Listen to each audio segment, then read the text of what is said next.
In the year 1990, before the Great War, we get to see a young teenager who goes by the name Christopher having a private test, with his professor watching him closely. Surprisingly, he was able to finish the quiz in a matter of minutes. Once he was done, he met with his sister named Michelle, who in return informed Christopher that the professor claims the test which he has just taken took Einstein 3 days to solve. Just then, Chris informed Michelle that he doesn't want to go to college and he just took the test earlier because he felt their mom and dad will get mad if he didn't take that test. Although he also took it to see how well he could do. He feels he isn't ready for college, but Michelle motivated him as she herself believes that Chris might one day be able to change the world with his intelligence. After much push from his sister, Chris agreed. You could change the world. The scene shifted to May 15th, with the news discussing about the production of Robot and how well humans could trust robots as it can be helpful, until it began to rebel against humanity. The people are also informed that the rogue advertising bot vandalized the Iwo Jima Memorial earlier that day in defiance of the president's order that all robots should return to work, but unfortunately, the Robot Equality Coalition has launched a very violent protest in 5 America cities, and this act demands a strong response as of today.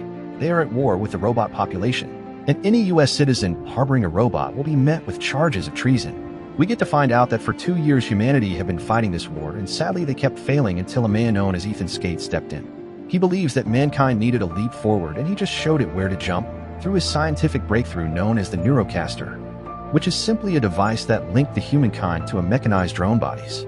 This gave humans the ability to fight fire with more mechanized fire, and within weeks the work was over, making the robotics leader sign a treaty with the U.S. President Clinton in the White House lawn. However, the technology which had won the war is now changing the way the humans live their lives, as the Neurocaster network allows one's mind to be in 2 places at once, like working and playing at the same time. The creator, known as Ethan Skate, believes it to be freedom.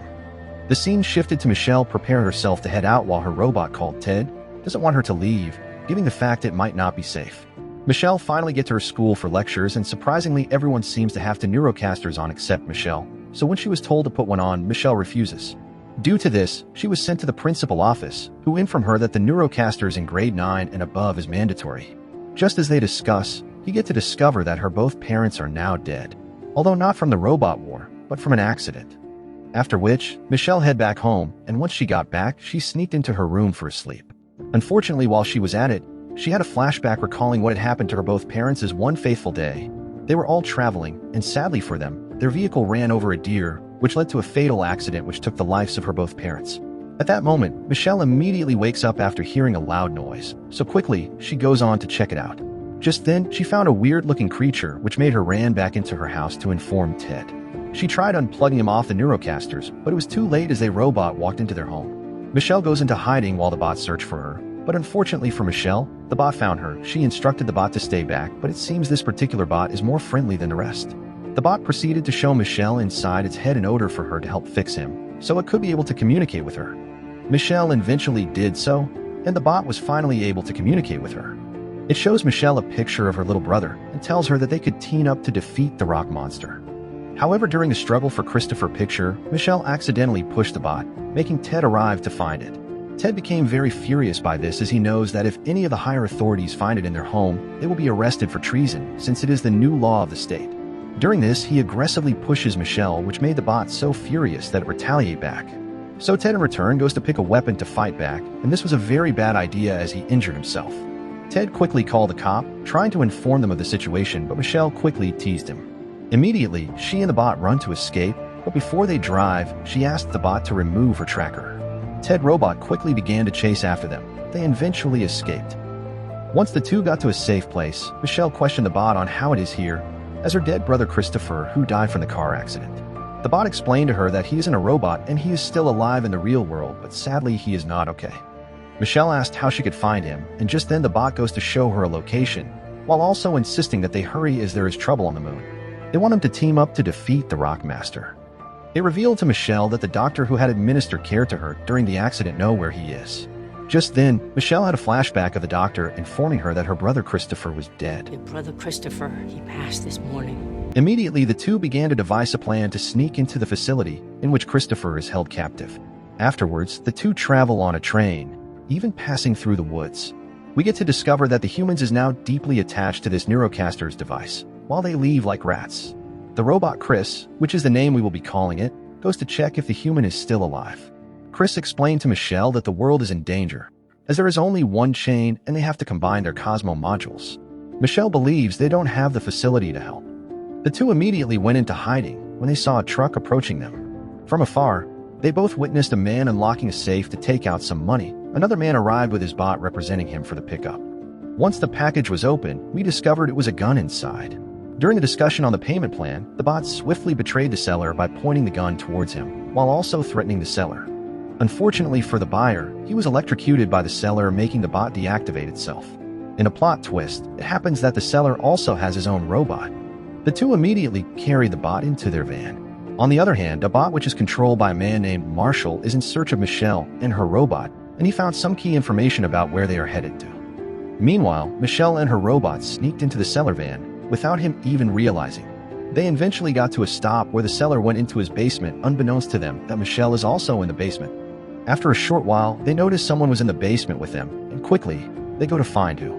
The seller found Michelle, and she informed him that she needed to get to the X, which the seller was also planning to enter. So he informed Michelle that the X is not just some spring break hotspot, and the only thing she is going to do in there is just die. Unfortunately, during their conversation, they got some company.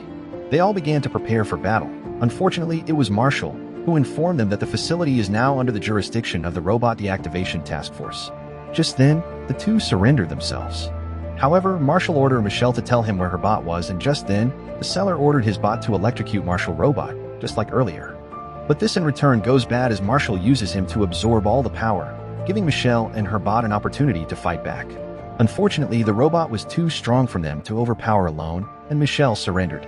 However, this was just a distraction for what is to come. The seller uses one of his machines to trap the robot while they find a way to escape. Sadly, the robot find a way to escape, and he quickly shot them, and yet again a serious battle ensues between them, which ended with the whole place collapsing. Once they were out, the seller began to yell at Michelle for the destruction of his basement. Just then, Michelle informed them that her brother needs her help, and they need to get to the doctor who knows about his whereabouts. The seller activated his biggest robot, which they used to travel to the location, which Michelle believed the doctor would be. The scene shifted to the creator of Neurocasters having a dinner and conversation with his mom. During this, we discovered he was just in an alternative world, which continues to glitch. Ethan Skate is informed by his top scientists that the data rate keep on dropping.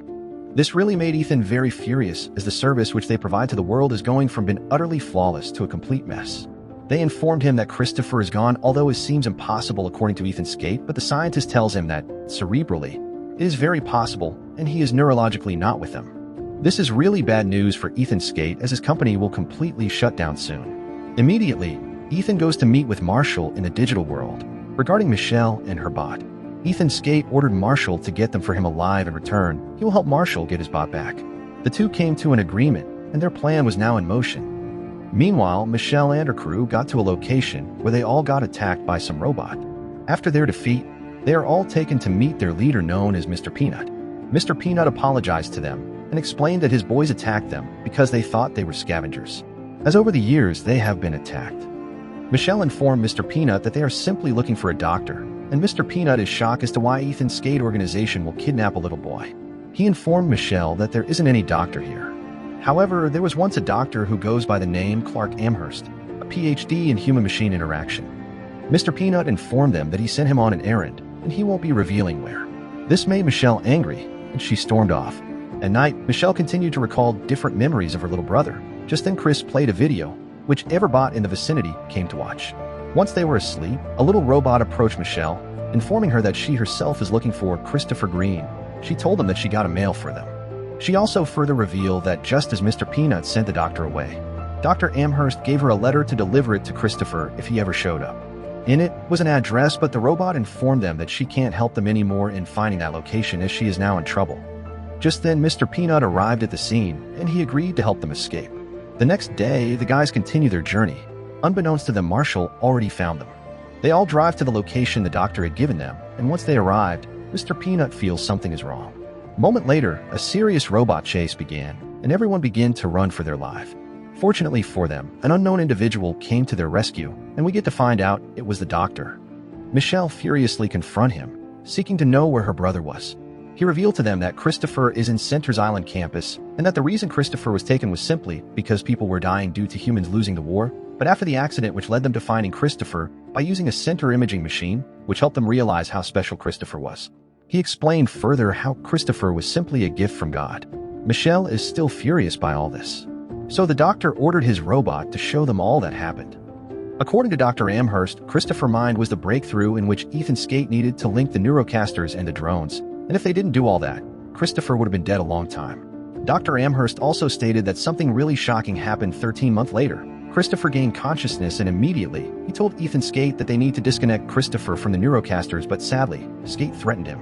So since there is now was for him to escape with Christopher, he established a tiny connection between Chris and the outside network, giving Chris the ability to make his mind escape, even if his body couldn't. Michelle insisted that they need to get Chris, but Amherst claims it is impossible, but just then Marshall arrived.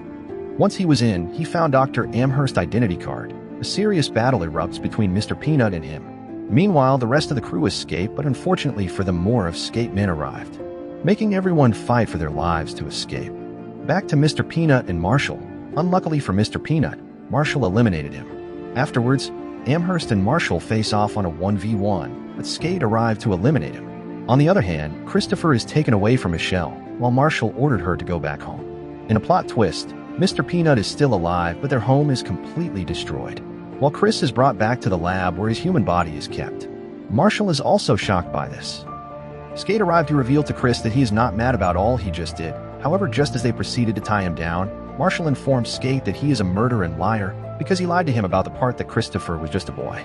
Skate informed Marshall that the war and the killing record which Marshall had during the war was all because of him and his little idea, which was Christopher.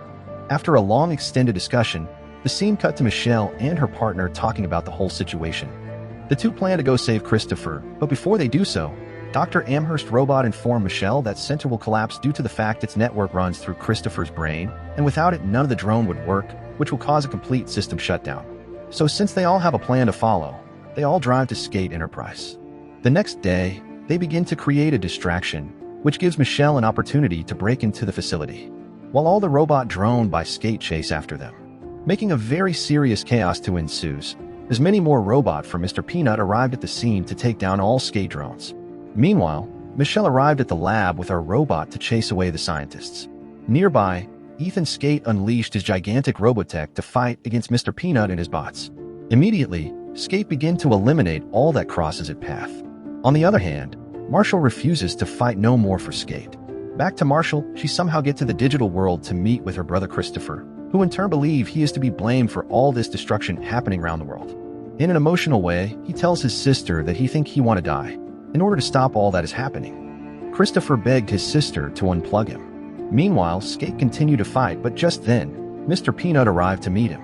Mr. Peanut tells him he wants to renegotiate the treaty. Nearby, Michelle did in accordance to her brother's wish, and every drone began to deactivate. The news about the drone's deactivation continues to spread like wildfire, including the use of a human by Ethan Skate and his scientists. The next day, Michelle shot a video about why the Neurocasters was shut down and deactivated. She stated that the device was causing more harm than good to humanity as humans simply lost their sense of belongings and emotional connection, all because of a technology of false presence. The movie then came to an end, so kindly subscribe if you enjoy movie recaps like this. Thanks for watching, and goodbye.